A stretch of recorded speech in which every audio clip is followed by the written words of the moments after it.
être unis à Dieu. Ce thème que nous parlions depuis quelques semaines, nous sommes toujours. Et on développe ensemble cet enseignement avec des sous-thèmes, parmi lesquels on a vu ensemble la paix. Ensuite, nous avons vu la repentance totale.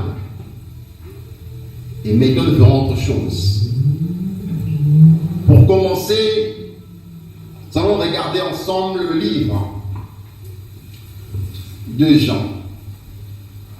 On va aller sur Jean. L'apôtre Jean a nous parlé. On va l'écouter. Jean au chapitre 15. Jean, chapitre 15, au verset 16. Jean 15, verset 16. Je lis au nom de Jésus. Ce n'est pas vous qui m'avez choisi, mais moi qui vous ai choisi. Je vous ai établi afin que vous alliez et que vous portiez du fruit et que votre fruit demeure, afin que ce que vous demanderez au Père en mon nom, il vous le donne. Tu peux dire Amen, parole bien-aimée. Bien-aimés dans le Seigneur, nous avons lu ensemble. Et il y a un mot qui attire notre attention. Et il est répété 2 fois quand même. Le mot fruit. Tu as vu comme moi? Le mot fruit est écrit 2 fois. Dans une phrase, dans des phrases aussi courtes. Il parle de porter du fruit. Ça sera notre sous-thème d'aujourd'hui. Être unis à Dieu et porter le fruit. Être unis à Dieu et porter le fruit. Pas les fruits, mais le fruit. Bien-aimé, le nom de Jésus-Christ nous dit, c'est lui qui nous a choisis. Il nous choisit pour un but, de porter du fruit. Étonnamment, il ne parle pas des fruits, mais il parle du fruit. Pourtant, on voit en général un arbre ne produit pas un fruit, il produit en général des fruits. Mais Jésus nous parle de porter du fruit. Il convient de savoir de quel fruit parle-t-on? De quoi s'agit-il?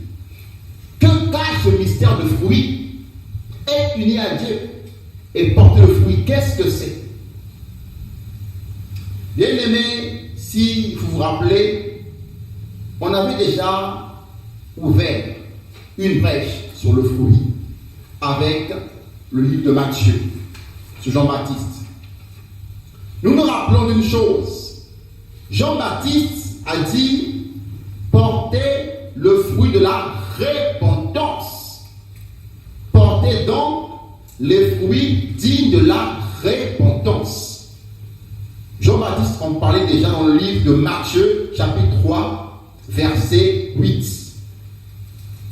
Il emploie les mêmes termes que Jésus.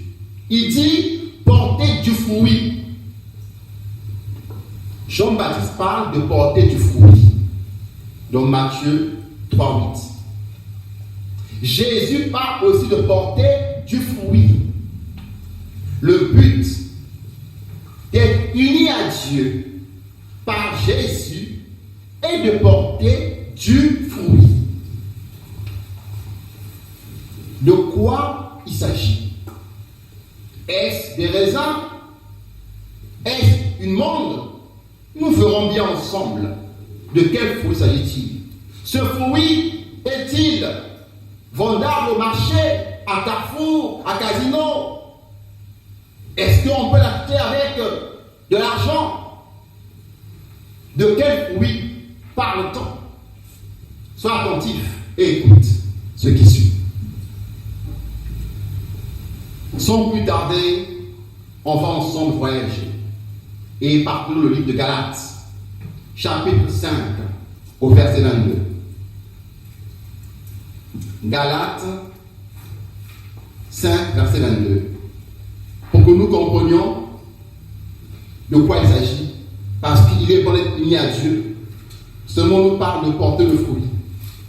Et il est bon que nous comprenions ensemble de quel fruit s'agit-il par rapport aux Écritures. Ça nous fera du bien. Galates 5, verset 22. Voilà ce qui a marqué. Mais le fruit de l'esprit, c'est l'amour, la joie, la paix, la patience, la bonté, la bénignité, la fidélité, la douceur, la tempérance. Ah, bien-aimé, tu as lu comme moi, on parle de porter le fruit, on nous parle le fruit du Saint-Esprit. Jusqu'à là, il y a une chose qui est particulière et spécifique. C'est que le fruit est toujours au singulier. C'est étonnant. Porter le fruit toujours au singulier. Mais remarquez que quand on regarde le fruit dont parle Galates 5, verset 22, il ne s'agit pas d'avoir une mangue, ni des figues, ni des raisins. Mais le fruit n'est donc pas un fruit physique qu'on peut consommer. Et nous comprenons, être unis à Dieu, porter le fruit, et donc là, un langage spirituel pour expliquer le réel. C'est pourquoi il parle de porter le fruit. Et nous remarquons qu'on parle du fruit de l'esprit. On cite plusieurs aspects, dont l'amour, la joie, la bonté et autres. Donc, sur la base de l'Écriture, nous comprenons que le fruit est une semence que le Saint-Esprit met dans ton cœur. C'est une semence du Saint-Esprit. Il faut que la semence demeure en toi pour porter le fruit. Donc nous comprenons que le fruit, c'est la semence du Saint-Esprit dans ton cœur. C'est la réaction que produit le Saint-Esprit en toi. Toutefois, si tu l'acceptes ou si tu obéis. Parce que être uni à Dieu n'est pas une contrainte, ni une obligation. C'est une recommandation du Seigneur. Dieu, laissant à l'homme le choix de faire ou de ne pas faire, et recommandant par amour ce qui est bien pour l'homme. Donc, le fruit, c'est bien la semence que produit le Saint-Esprit en nous. Et nous remarquons que ce qu'il produit est bien un caractère, une attitude dans le cœur de la personne. Parmi les fruits, ici, l'amour. L'amour que parle aussi le livre de Corinthiens. L'amour qui croit tout, qui pardonne tout, qui supporte tout. C'est l'amour que parle 1 Corinthiens 13, 7 à 8. Nous remarquons la chose suivante. Dans supporter, il y a le pardon. Donc, dans le fruit que pour l'Esprit de Dieu, il y a un cas d'exemple, le pardon est un fruit dans le cœur de l'homme que produit le Saint-Esprit. Il met l'amour dans la personne, l'amour le pousse à pardonner. Et il dit que le fruit demeure. Dans le livre de Jean chapitre 15, 16, il dit de sorte que le fruit demeure. Ça signifie que ce fruit-là, on peut aussi le perdre. Parce que demeurer, c'est garder. Demeurer, c'est habiter. Demeurer, c'est vivre avec. Quand aujourd'hui, l'Esprit de Dieu produit en nous le fruit, par exemple, l'amour qui produit en nous le pardon, il dit, le fruit demeure afin que vous demandez au Père en mon nom. Dans le verset Jean 15, 16. Ça veut dire que le cas par exemple du pardon, qui est un fruit que produit l'Esprit de Dieu en nous, on peut décider de le garder ou de le perdre. On le garde quand on accepte devant une offense, une chose qui nous a blessés, qui nous a attristés, de pardonner volontairement. Non pas de manière contrainte, mais de manière volontaire. Tu as été peut-être offensé, peut-être blessé, peut-être trahi ou énervé. Tu décides par amour de pardonner volontairement. Là, le fruit de Dieu en toi est. Donc tu es uni à Dieu par ce fruit. Comme tu peux décider de ne pas pardonner, donc tu gardes rancune. Là, le fruit, tu le perds. Pourquoi tu le perds? Parce que tu ne manifestes pas ce que l'Esprit de Dieu veut de toi. Et quand tu manifestes pas, tu le perds. C'est pourquoi Jésus-Christ veut que ça demeure en nous, que nous puissions le garder et non le perdre. Pour le cas du pardon, tu es libre, bien-aimé, de pardonner ou de ne pas pardonner. Mais Dieu veut que tu pardonnes, comme dit Matthieu 6, 12 à 13. De pardonner nos offenses comme nous pardonnons à ceux qui nous ont offensés. Et si on ne pardonne pas, Dieu non plus ne pardonnera pas. Et nous comprenons que le fruit, c'est cette semence-là, qui n'est pas physique, mais qui est spirituelle, qui n'est autre que l'action de l'Esprit de Dieu au-dedans de nous. Être uni à Dieu et porter des fruits, c'est justement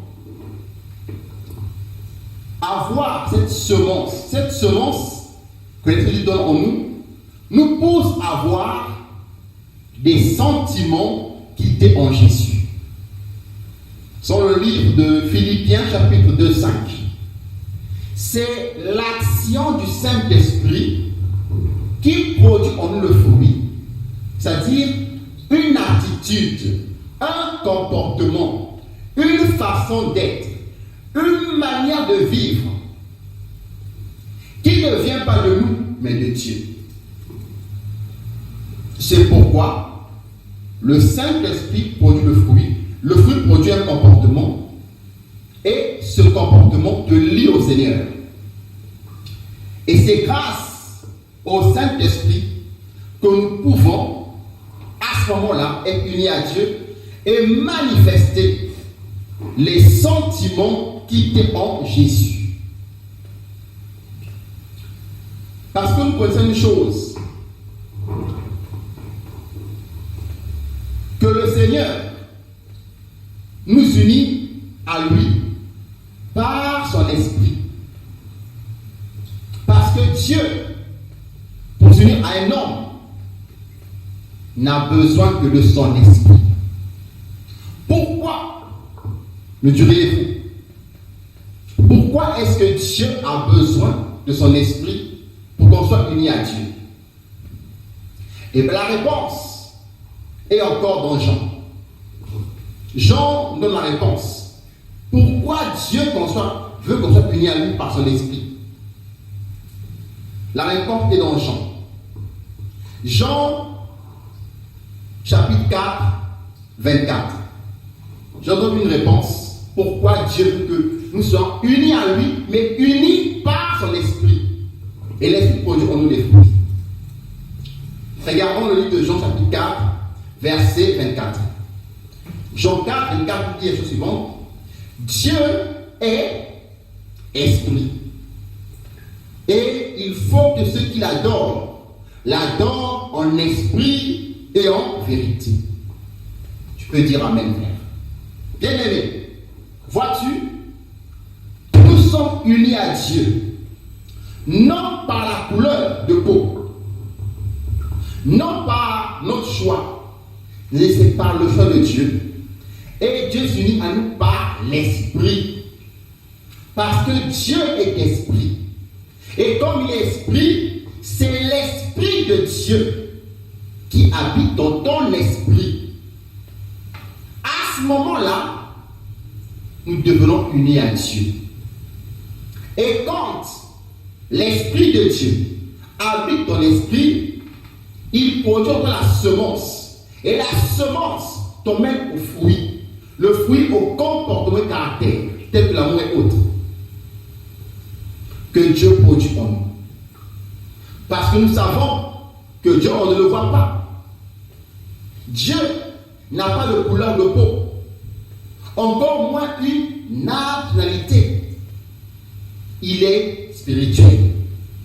C'est pourquoi l'Esprit de Dieu nous communique le fruit. Le fruit nous permet d'avoir le sentiment. Le sentiment nous permet de manifester Christ par le pardon, par l'amour, par des sentiments qui demeuraient en Jésus.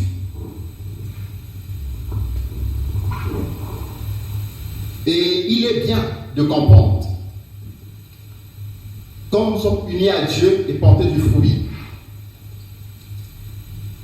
de quelle manière est-ce que Dieu se manifeste en nous, afin que nous portions le fruit, qui est la semence du Saint-Esprit en nous. On va lire ensemble le livre de 1 Corinthiens, chapitre 6. 1 Corinthiens 6, 19. Écoutez bien. 1 Corinthiens, chapitre 6, verset 19. Ne savez-vous pas que votre corps est le temple du Saint-Esprit qui habite en vous et que vous avez reçu de Dieu et que vous ne vous apparteniez point vous-même? Amen. Bien-aimé, vois-tu, il parle d'appartenance. Quand on dit appartenance, il y a un lien entre deux personnes, un lien entre deux entités, un lien entre deux choses. En l'occurrence, nous avons un lien avec Dieu. Appartenance. Il faut qu'il y ait deux pour qu'il y ait une notion d'appartenance. Et qui dit appartenance dit unité, être uni à Dieu. Quand on dit il appartient à, donc il est uni à. C'est pourquoi l'appartenance manifeste l'unité avec Dieu. Il dit votre corps. Vous avez bien vu comme moi. Il dit quoi le corps? Ça montre quoi? Que le corps, ton corps physique, ton corps spirituel, dans le spirituel, il y a ton esprit et ton âme. Dans le physique, il y a ton corps, tes yeux, tes mains, tes bras, tout. Eh bien, sache, c'est trois parties qui forment un corps, car le corps est tripartite, donc trois parties. L'esprit de Dieu, Dieu habite dans ton esprit habite dans ton corps, et Dieu habite en toi par ton esprit. Vois-tu? Et ce qu'il dit est capital. Il nous dit, nous ne nous appartenons pas nous-mêmes. C'est étonnant. Il te dit, nous ne nous appartenons pas nous-mêmes. Pourtant, d'habitude, on parle bien en disant, c'est ma vie privée, c'est ma vie, le est alors sort, ou alors, je fais ce que je veux. C'est ce qu'on dit parfois, ou très souvent. Mais là, on apprend que, en fait, le corps ne nous appartient pas entièrement. Il appartient à Dieu. Donc, ton corps, mon corps, notre corps appartient à Dieu par Jésus-Christ qui nous a rachetés du péché. Et ça montre cette notion d'unité, d'appartenance. De sorte que nous ne fassions point ce que nous voudrions. Et c'est ainsi que nous sommes unis à Dieu. Dieu décide d'habiter en toi et en moi, en nous. Donc, il fait un avec nous. Toutefois, que l'Esprit de Dieu habite en nous. C'est pourquoi il n'habite pas dans ce qui est fait de bêtes d'homme. Mais l'homme a été créé par Dieu. Le Dieu souverain, le Dieu grand et redoutable décide d'habiter en toi. Mais tu es un privilégié. Tu es une privilégiée. Quelle grâce! Le grand Dieu habite dans un homme qui est poussière, qui est mortel, qui est passager, qui est faible et fragile. Quel amour! Il habite en nous par le Saint-Esprit. C'est en cela que nous sommes unis à Dieu, qu'on est lié à Dieu, qu'on appartient à Dieu par le moyen de Jésus. Et Jésus donne le Saint-Esprit. Et le Saint-Esprit produit en nous le fruit, la semence. Que dit Galates chapitre 5, verset 22. Nous comprenons à ce moment, pour être unis à Dieu et à Jésus, c'est vrai, on dit Amen. Mais quand il habite dans ton corps, dans ta vie, il y a un lien. Il y a un lien important. Ce lien qui nous permet de porter le fruit. C'est un lien très important. On va lire ensemble quel est ce lien qui nous unit à Dieu. Ce lien qui fait l'appartenance à Dieu. Nous allons regarder ensemble le livre de Romains. On va lire ensemble le livre de Romains. Romains au chapitre 8. Pour que nous comprenions ce lien. Romains 8, verset 9. Voilà ce qui a marqué.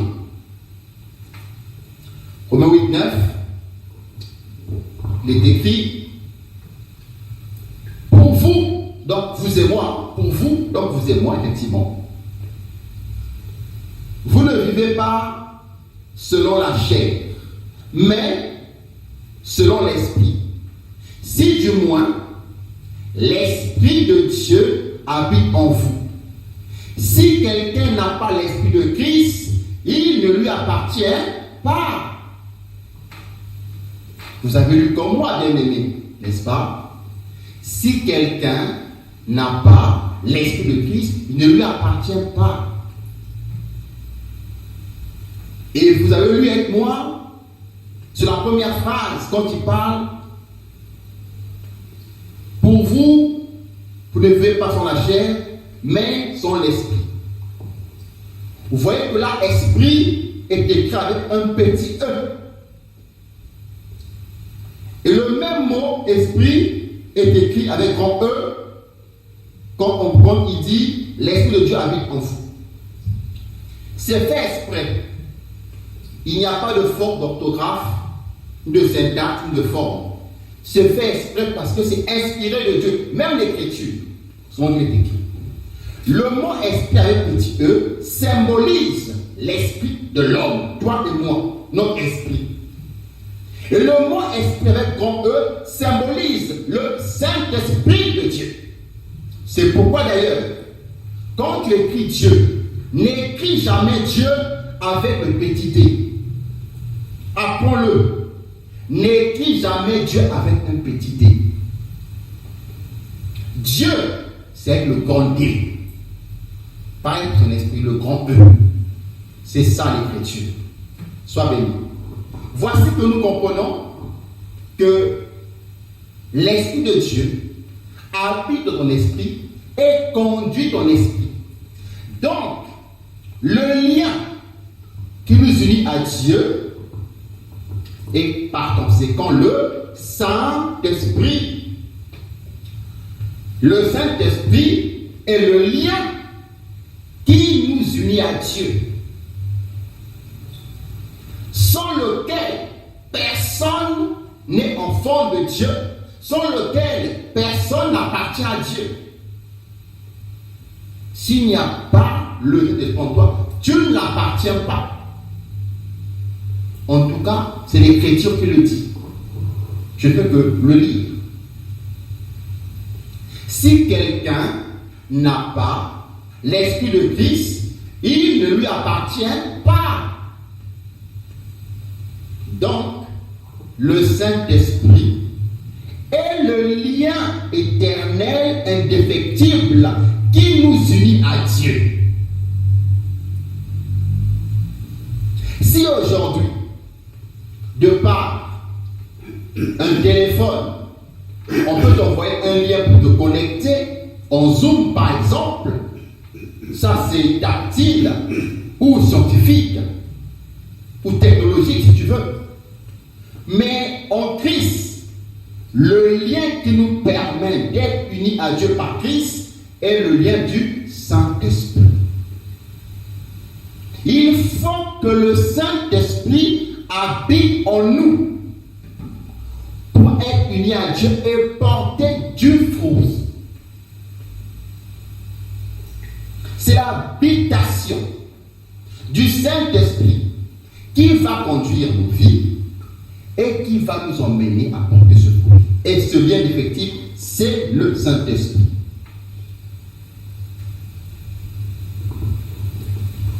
Et ce fruit que nous parlent Jean-Baptiste et aussi de Jean, on l'a remarqué ensemble, n'est autre que une manière d'agir, de faire, de se conduire, se tenir, se comporter. Une manière qui glorifie Dieu, qui est unie à Dieu. C'est pourquoi j'ai pris l'exemple du pardon. Car parmi les fruits, il y en a plusieurs. En fait, le fruit ramène un comportement ramène un sentiment qui tend à Jésus. Dans les fruits, vous l'avez vu, le fruit produit plusieurs choses. Le fruit produit l'amour, la paix, la joie. Mais c'est la semence qui le produit. Donc, l'amour se manifeste dans un comportement. La bonté aussi. La tolérance aussi. La paix également. Car nous savons que la paix n'est pas qu'un mot, mais la paix est un comportement. Or, ce comportement n'est que la résultante du fruit de l'esprit. Toutefois que l'esprit de Dieu habite en nous. Et c'est pourquoi, pour encore nous fortifier, nous allons lire le livre de Romains 8. On reste sur Romains chapitre 8, au verset 14. Ce lien qui nous produit, qui produit le fruit. Romains 8, 14. Qu'est-ce qui a marqué? On va le lire. Romains 8, 14, il y a marqué: car tous ceux qui sont conduits par l'Esprit de Dieu sont fils de Dieu. Tous ceux qui sont conduits par l'Esprit de Dieu. Donc, si l'Esprit de Christ ne nous conduit pas, jusqu'à là, tu n'es pas encore uni au Seigneur. Si l'Esprit de Christ ne guide pas ta vie, donc tu n'es pas encore uni au Seigneur.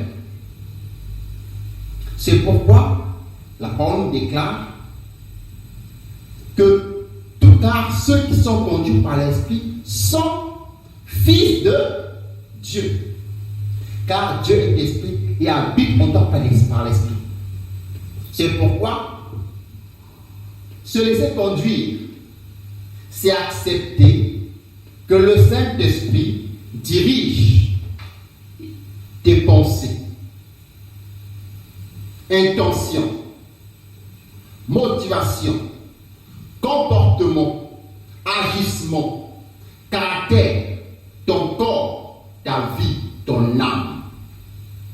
Et quand tu acceptes de manière volontaire, c'est à ce moment-là que tu portes du fruit. Et ce fruit va manifester en toi un comportement qui est le sentiment qui est en Christ. Parce que Dieu est un Dieu de multiplication et pas de soustraction. C'est pourquoi un fruit te produit plusieurs effets dans les fruits de l'esprit. Le fruit qui produit des fruits, vous comprenez? Il y a un fruit, semence. Cette semence-là produit des fruits. Donc un comportement en nous, quand on regarde, on est uni à Dieu. Quand Dieu regarde, qu'il voit en nous l'amour, qu'il voit en nous la paix, qu'il voit en nous la joie, qu'il voit en nous la tolérance, qu'il voit ces choses en nous.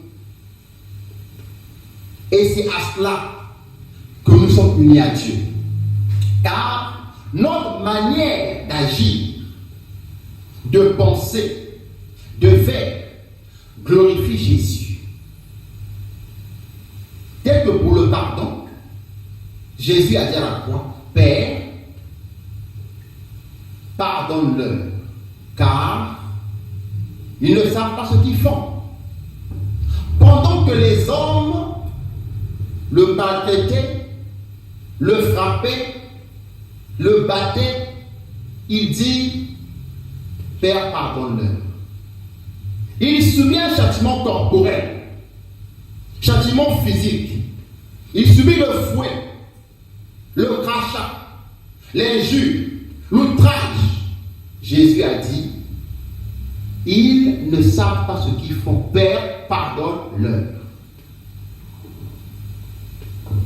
C'est parce qu'en Jésus, il y avait la plénitude du Saint-Esprit de Dieu.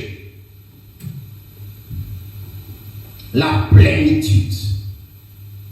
La plénitude du Saint-Esprit était en Jésus. C'est pourquoi toute sa vie était juste, sainte, pure, droite, intègre, fidèle, sans péché. Car en Christ habitait pleinement Dieu par son esprit.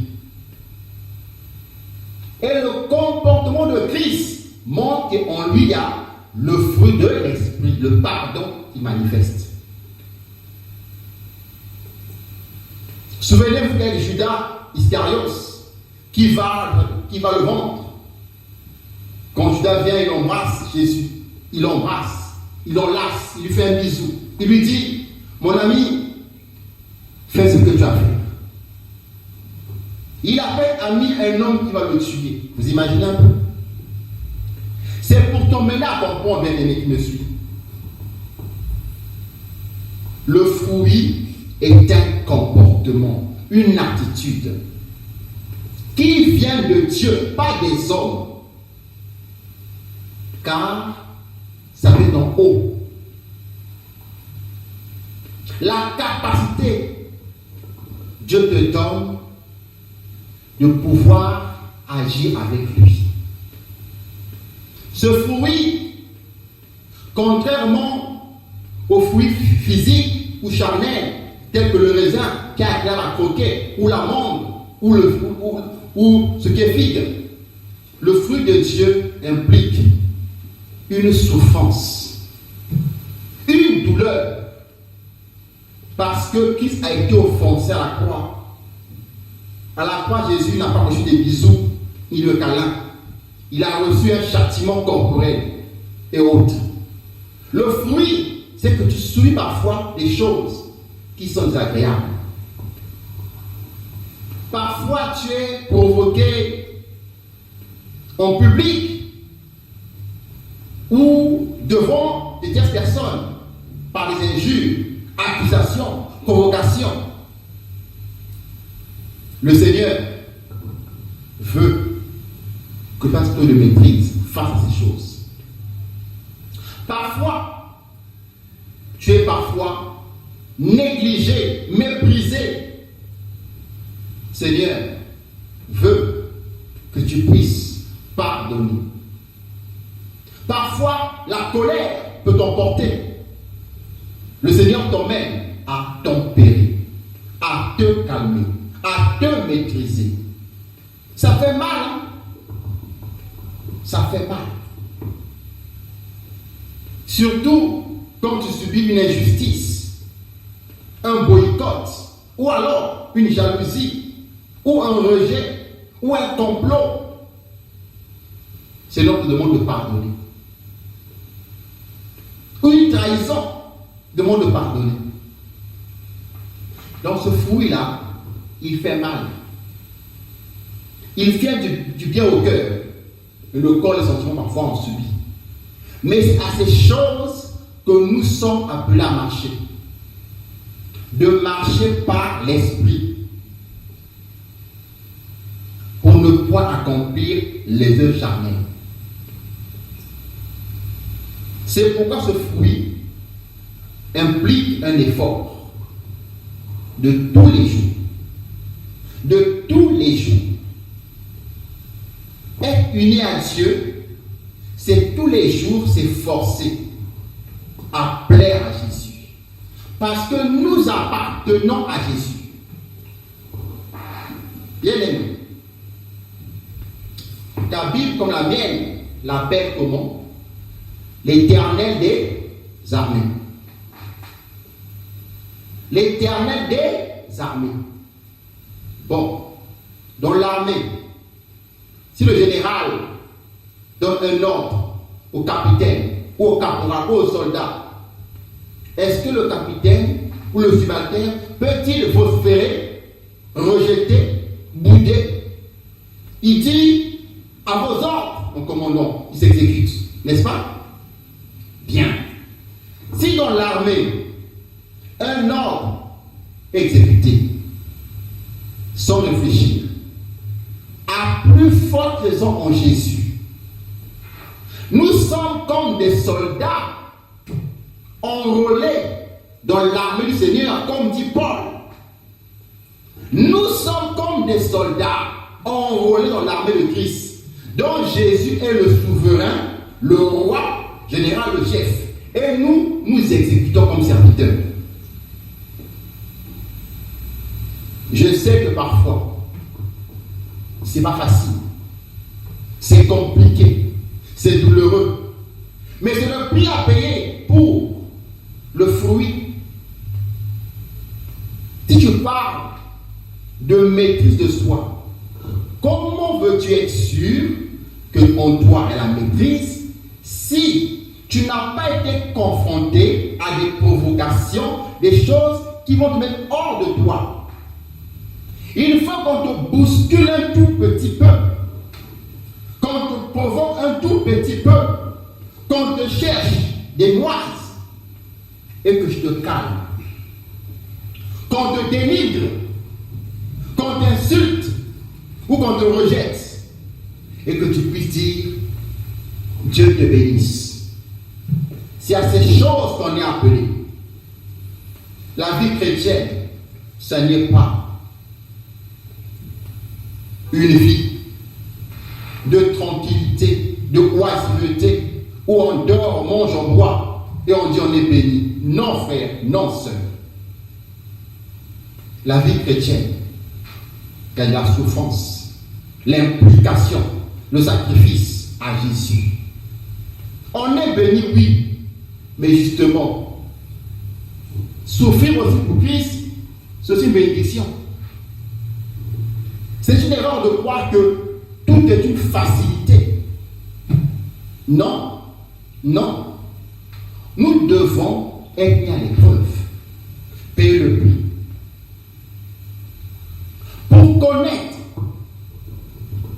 que Jésus a mis en toi le pardon de Dieu, il faut bien que tu sois mené à être trahi, blessé, provoqué.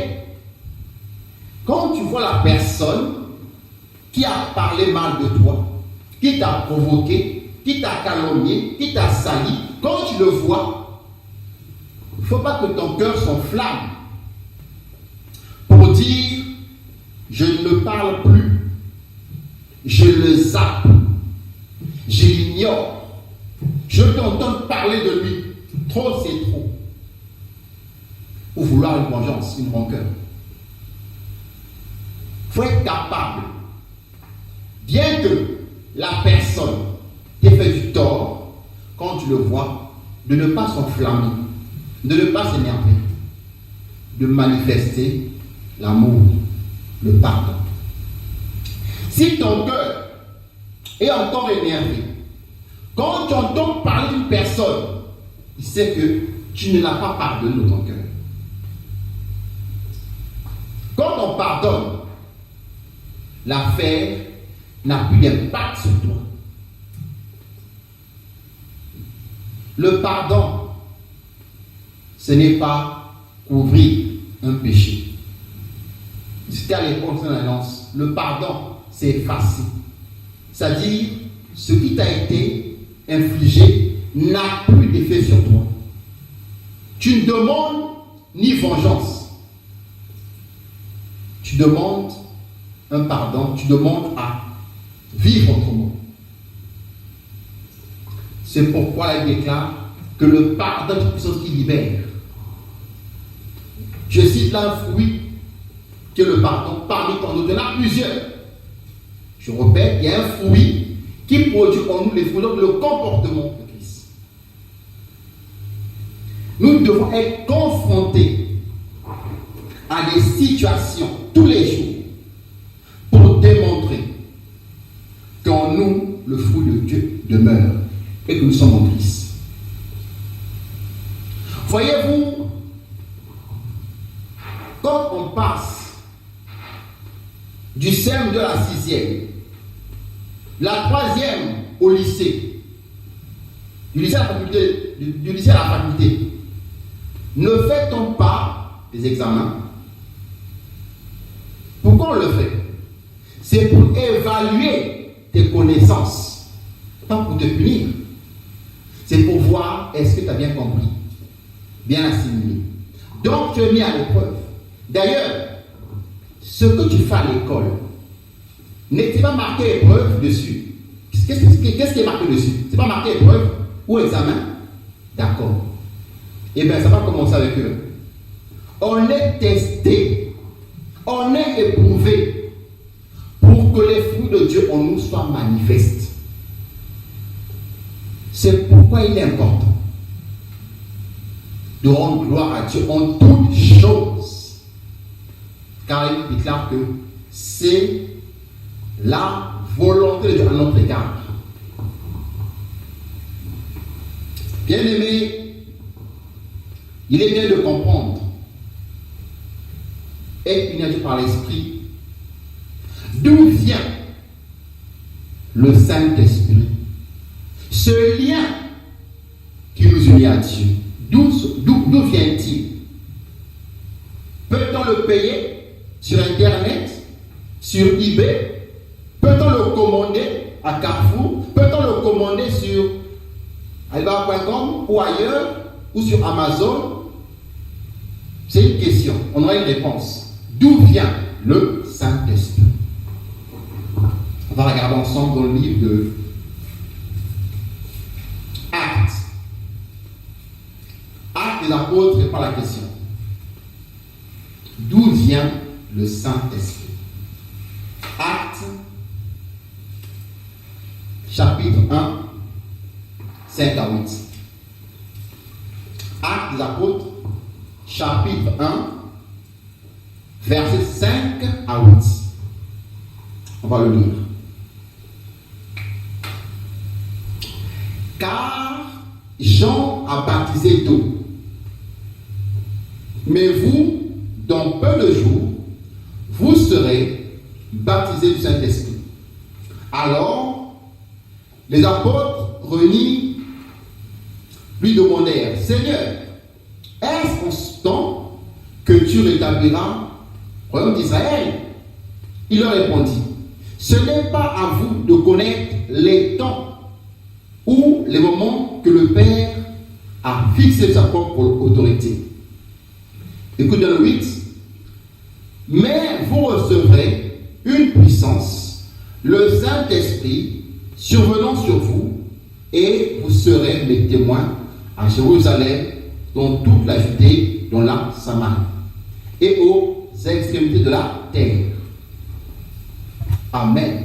Bien-aimés, nous voyons d'où vient le Saint-Esprit. Ça vient d'en haut. C'est pas un achat, c'est pas une huile, c'est pas une vente, encore moins une commande, encore moins Uber. Ça vient d'en haut. Ça vient de Jésus. C'est lui qui donne le Saint-Esprit, qui communique le Saint-Esprit. Combien ça coûte? Quel prix? Je vais vous dire son prix entre nous. Ça coûte ça. 0 €, 0 francs. Juste que tu crois et tu reçois. Tu crois et tu reçois. Tu crois et tu reçois. Tu crois en Jésus. Tu l'acceptes. Tu reçois. C'est le livre de Jean, chapitre 1, du verset 1 à 12. 12 à 13. Bien-aimés, nous comprenons que c'est Jésus qui nous donne le Saint-Esprit. Nous sommes unis à Dieu par Jésus. Nous sommes unis à Jésus par le Saint-Esprit de Dieu. Il dit, c'est une puissance et nous serons ses témoins. Parce que l'Esprit de Christ habite en nous. Et nous savons que Dieu est fidèle. Quand il dit vous recevrez, eh bien vous recevrez. Plus que depuis la Pentecôte, Saint-Esprit est déjà là. Il suffit de demander au Seigneur, de rappeler au Seigneur, et bien tu reçois. Et quand tu reçois, tu deviens uni à Christ par l'Esprit, attaché à Dieu, et il produit en toi le fruit, la semence de Dieu, la nature de Dieu. Et le fruit produit en toi le fruit, c'est-à-dire un comportement, un sentiment, un caractère, une vie qui ressemble à celle de Jésus. C'est pourquoi à Antioche, on a vu un jour Pierre se comporter. On a regardé, on s'est dit, mais quand on regarde Pierre, on dirait Jésus, on dirait le Christ. Ils se sont dit, bon, on va les appeler des petits Christ, donc des chrétiens. Le mot chrétien vient de là. Parce qu'on a vu la manière que Pierre se comporte, c'est comme Jésus. Comme on l'appelait Christ, ou Jésus, on l'appelait chrétien. C'est de là que vient le terme chrétien. Parce qu'il ressemble à Christ.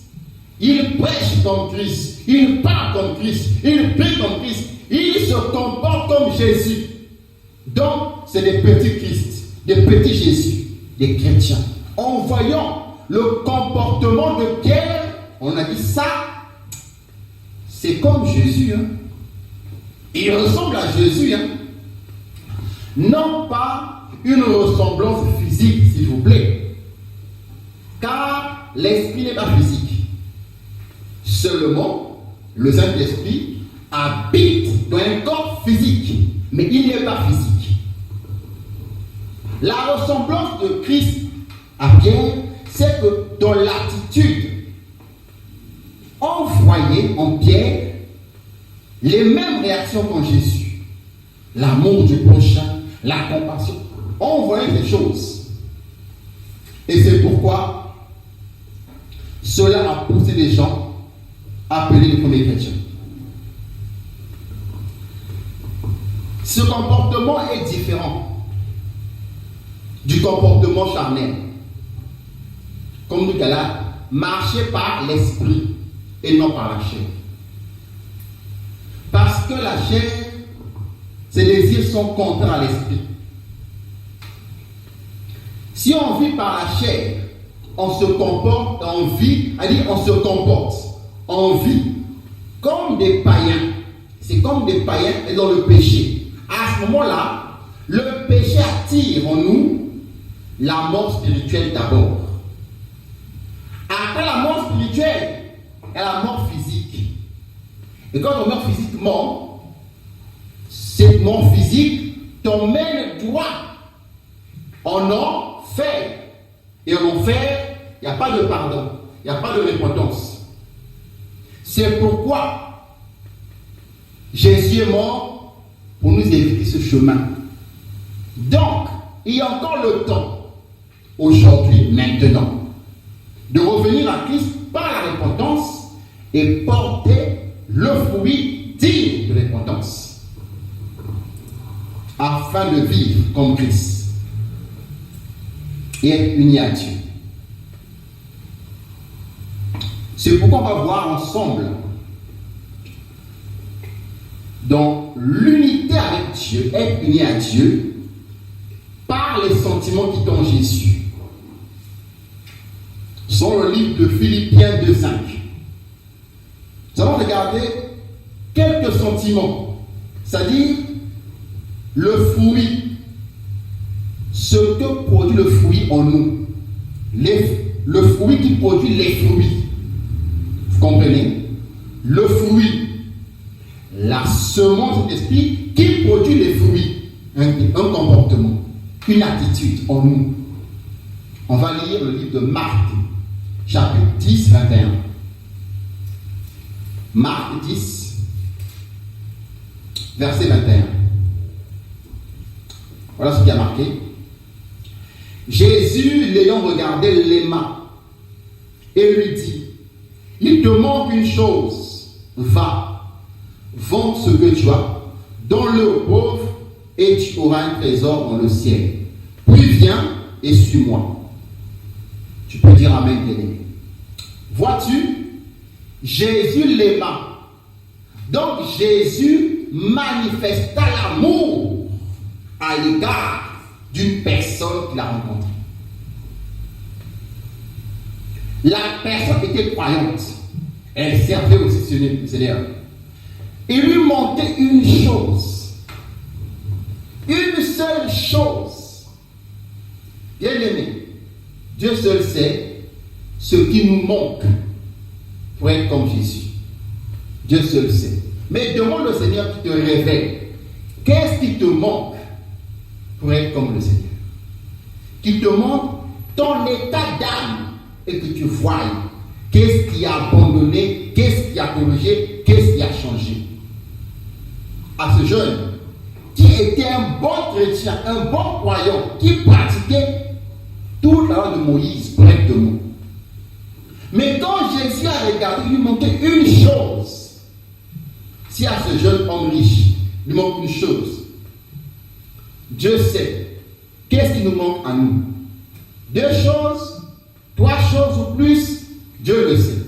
Mais demande, il va te révéler ces choses. On retient l'amour. Jésus l'aima. Donc, le fruit qui produit en nous l'amour, la semence produit en nous l'amour. On va regarder d'autres fruits que produit l'Esprit de Dieu en nous. On va regarder le livre de Luc, Luc chapitre 5. Luc 5, verset 20. Voilà ce qui a marqué Luc 5, 20. On va le lire ensemble. Luc chapitre 5, au verset 20, afin que nous soyons éclairés. Jésus, voyant leur foi, leur dit: Homme, tes péchés te sont pardonnés. Jésus avait en lui le pardon, frère, le pardon, sœur, le pardon, bien-aimé, le pardon. Le fruit qui produit, on parle des fruits. Un fruit qui produit des fruits. Le pardon, fruit du Saint-Esprit. Parmi les fruits, il y a le pardon dans le cœur, qui vient de l'amour.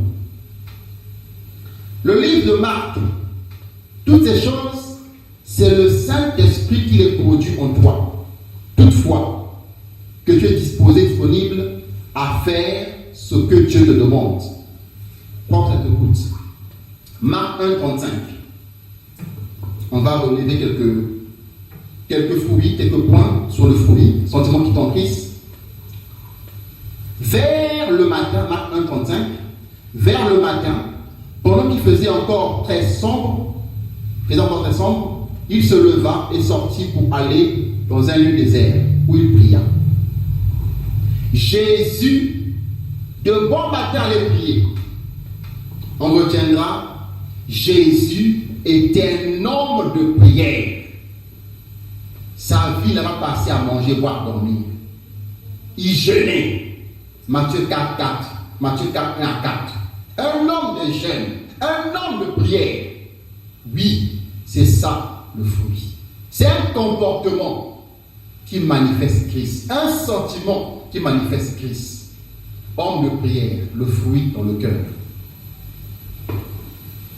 On va lire le livre de Matthieu. Voir toujours le fruit. Ces fruits que produit en nous cet esprit. Le fruit. Matthieu, au chapitre 12. Matthieu 12,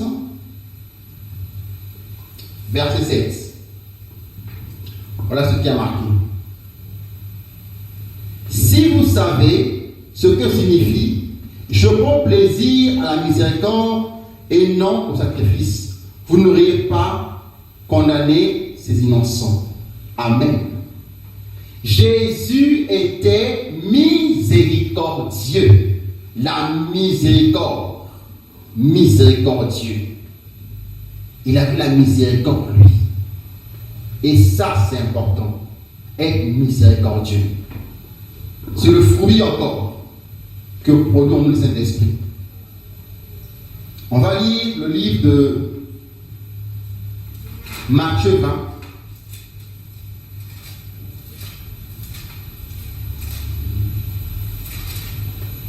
Matthieu 20, 34. Toujours regarder ensemble les fruits. On va regarder ensemble les fruits, les sentiments qui t'entrissent. Ému de compassion, Jésus toucha leurs yeux et aussitôt, ils recouvrirent la vue et le suivirent. Amen. Jésus était ému de compassion. Jésus avait la compassion. La compassion. La compassion. Frère, est-ce que toi aussi tu as compassion, Jésus? La compassion. Te mettre à la place des autres et souffrir comme c'était toi. Être solidaire à leur souffrance. La compassion. Ou alors c'est l'égoïsme. Qu'est-ce qui règne en toi? Ému de compassion. La compassion est en Jésus. Toujours dans les fruits de l'esprit, on va regarder ensemble le livre de Philippiens. Philippiens au chapitre 2, s'il vous plaît. Philippiens chapitre 2. Philippiens 2, 8. Voilà ce qui a marqué. Philippiens 2, 8. Il s'est humilié lui-même, se rendant obéissant jusqu'à la mort, même jusqu'à la mort de la croix. Jésus s'est humilié. Il s'est humilié. Est-ce que, frère, tu sais t'humilier au Seigneur? Est-ce que tu sais t'humilier? S'humilier devant Dieu, est-ce que tu sais le faire? S'humilier devant les hommes, tu sais le faire? L'humilité, sentiment qui tend Jésus. L'humilité, l'humilité, l'humilité, l'humilité. Et c'est pas tout. Jésus était obéissant. Obéissant. Le fruit obéissant à Dieu, à sa volonté. Sommes-nous obéissants au Seigneur? Dieu seul sait. Voici, bien-aimés, nous avons énuméré 7 caractéristiques qui font partie des sentiments qui t'ont Jésus. On n'a pas tout développé, ni tout dit. On a dit une partie. Il n'y avait pas que 7, il y a plus que 7. Mais j'en ai soulevé 7 parmi tant d'autres. 7 caractéristiques qui étaient les sentiments qui t'ont Christ, qu'on a vu ensemble. On a vu l'amour, le pardon, la prière, la compassion, la miséricorde, l'humilité, l'obéissance. Toutes ces choses sont produites par le Saint-Esprit. Toutefois que nous voulons l'écouter, le Saint-Esprit produit en nous tous ses fruits. C'est lui qui pose la semence et nous on s'exécute. Nous devenons comme une terre et lui devient comme le semeur qui fait fructifier. Dès l'instant qu'on veut obéir, Dieu donne, Dieu opère et Dieu agit. Bien-aimé dans le Seigneur, tu as écouté attentivement la parole de l'Éternel notre Dieu. Porter les fruits, être uni à Dieu, porter les fruits. Assurément, tu aimerais aussi porter le fruit en toi. Que le sentiment qui t'empêche demeure en toi. Eh bien, il n'est pas trop tard. Le temps est encore là. C'est maintenant ou jamais. Demain appartient à Dieu. Sans plus tarder, tu vas t'incliner devant le trône du Seigneur dans la prière. Nous allons prier ensemble. Que tu puisses demander à Dieu qui te donne ce fruit. Et que tu poses en toi les fruits qui t'ont en Christ, les sentiments qui t'ont en Christ, et que tu sois uni à Dieu. Tu vas demander à Dieu, tu vas prier au Seigneur afin que cela te soit accordé pour la gloire du Seigneur. On va prier ensemble. Père éternel, nous voici auprès de toi, Dieu de grâce et de compassion, Seigneur, oh Dieu. Père, nous venons à toi car nous comprenons que nous sommes faibles. Seigneur, sans toi nous sommes morts au Dieu de gloire. Nous te supplions, Seigneur, oh Dieu, de pouvoir nous affranchir de toute captivité dans le nom puissant de Jésus, afin que l'esprit, l'âme, le corps, cœur, le gloire soit libéré, soit affranchi dans le nom de Jésus. Père Saint, que tu puisses répandre en nous le fruit dit la repentance hors à toi, le fruit que communique le Saint-Esprit de Dieu en nous, Père, le fruit de Christ, les sentiments qui t'ont en Jésus, Père, gloire, puissent inonder